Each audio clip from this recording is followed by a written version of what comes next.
that, some of these young men in these communities where we've seen these incidents happen need to be more respectful of the police, but the police need to think more about community policing and respect of in particular the young black men who they pull over in so many of these incidents that we've seen go wrong. Well, here's what I think about it. I think if you made all the cops who dealt with blacks in America black, you'd have the same problems. And then what would they say? They couldn't blame racism at that point. We haven't looked at the stats of how many of these kids that are killed by black cops. Most of the time in policing, they tend to put people of the same ethnicity in the same ethnic corridor. And, a lot of the things Kareem talked about until the last point, quite frankly, were ridiculous. Look, cops are not the problem here.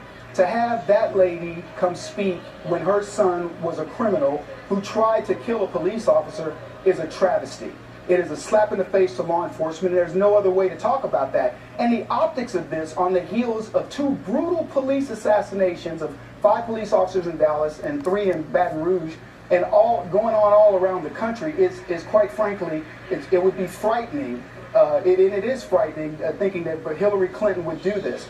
They didn't have a single person, a police officer's wife or husband, who was killed in the line of duty is some sort of balance to this. Pardon me?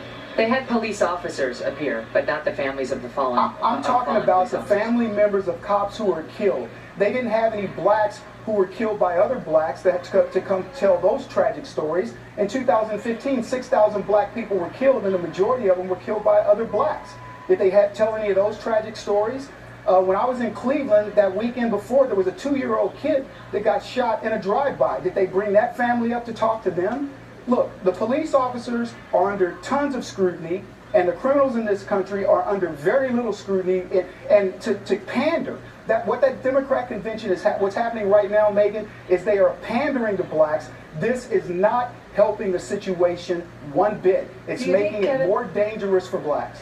Do you think this costs the Democrats politically? Take it out of sort of the race relations discussion, but do you think politically this costs the Democrat the vote in the police officer community, that Donald Trump will win saying, I am the law and order candidate, I'm with you? Absolutely. The many police officers who were in Cleveland, by the way, no blacks got killed by them, and I was one of them, and there were many others. But, they are upset beyond belief because they know they have a target on their back. But I also believe it's costing their votes in the black community because our neighborhoods need policing. And it has nothing to do with the fact that blacks are bad people. It has to do with the fact that, unfortunately, because of liberal policies, we are prone to more criminality just because of the way that we've been cordoned into these neighborhoods and don't have opportunities and jobs and many of the things that the Democrats are going to pander more to. If they gave us real opportunities,